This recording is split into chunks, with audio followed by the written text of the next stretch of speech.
हम सब हर पल, हर सेकंड एक काम करते हैं, सांस लेना। लेकिन क्या हमने कभी सोचा है कि ये सिर्फ हवा को अंदर और बाहर करने से कहीं ज्यादा है? तो चलिए आज एक मामूली सी सांस के इस हैरत अंगेज सफर को समझते हैं। जरा सोचिए, एक दिन में करीब करीब 22,000 बार। ये एक बहुत बड़ा नंबर है। पर सवाल यह है कि आखिर हम ऐसा करते क्यों हैं? सिर्फ जिंदा रहने के लिए? जवाब इससे कहीं ज्यादा दिलचस्प है। तो सबसे पहले एक बहुत बड़ी गलतफहमी को दूर करना जरूरी है। सांस लेना यानी ब्रीदिंग और श्वसन यानी रेस्पिरेशन, ये दोनों एक चीज नहीं है। असल में सांस लेना तो उस असली कहानी का बस एक छोटा सा पहला हिस्सा है। यहां देखिए, इन दोनों में जमीन आसमान का फर्क है। ब्रीदिंग यानी श्वास एक फिजिकल प्रोसेस है जो फेफड़ों में होता है। बस गैस अंदर आई, गैस बाहर गई। लेकिन रेस्पिरेशन यानी श्वसन एक केमिकल प्रोसेस है। यह हमारे शरीर के हर एक सेल के अंदर होता है और इसका असली मकसद है एनर्जी यानी ऊर्जा पैदा करना। तो ये एनर्जी आखिर बनती कैसे है?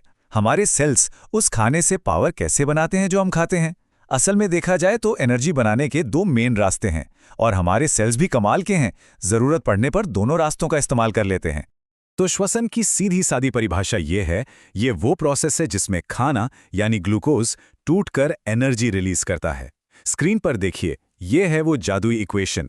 ग्लूकोज और ऑक्सीजन मिलते हैं और बनता है कार्बन डाइऑक्साइड, पानी और सबसे जरूरी चीज एनर्जी, जिसे हम एटीपी कहते हैं। ये एटीपी ही हमारे शरीर का असली फ्यूल है। और एनर्जी बनाने के ये जो दो रास्ते हैं ना, वो पूरी तरह से एक चीज पर डिपेंड करते हैं, ऑक्सीजन। वायवीय यानी एरोबिक रेस्पिरेशन तब होता है जब ऑक्सीजन मौजूद हो, और अवायवीय यानी एनारोबिक रेस्पिरेशन तब होता है जब ऑक्सीजन ना हो। बस यही इन दोनों के बीच का सबसे बड़ा फर्क है। एरोबिक रेस्पिरेशन को हमारे शरीर का मेन इंजन समझिए। ये ऑक्सीजन का इस्तेमाल करता है और ढेर सारी एनर्जी बनाता है। इसी एनर्जी से हम चलते हैं, बोलते हैं, सोचते हैं, मतलब अपना हर काम करते हैं। हम इंसानों, जानवरों और यहां तक कि पौधों के लिए भी एनर्जी पाने का ये मेन तरीका है। और फिर आता है हमारा बैकअप पावर, एनारोबिक रेस्पिरेशन। जब ऑक्सीजन कम पड़ जाती है तब ये काम आता है। जैसे यीस्ट में फर्मेंटेशन से अल्कोहल बनता है। और जब हम बहुत तेज दौड़ते हैं या कोई भारी कसरत करते हैं तो हमारी मसल्स में लैक्टिक एसिड बनने लगता है। इसी वजह से तो मसल्स में वो जलन और दर्द महसूस होता है। चलिए अब वापस सांस पर आते हैं और ऑक्सीजन के इस पूरे सफर को ट्रैक करते हैं। इसे एक हाईवे की तरह सोचिए, जिस पर हवा हमारे शरीर के अंदर तक का सफर तय करती है। तो ये सफर शुरू होता है नाक से।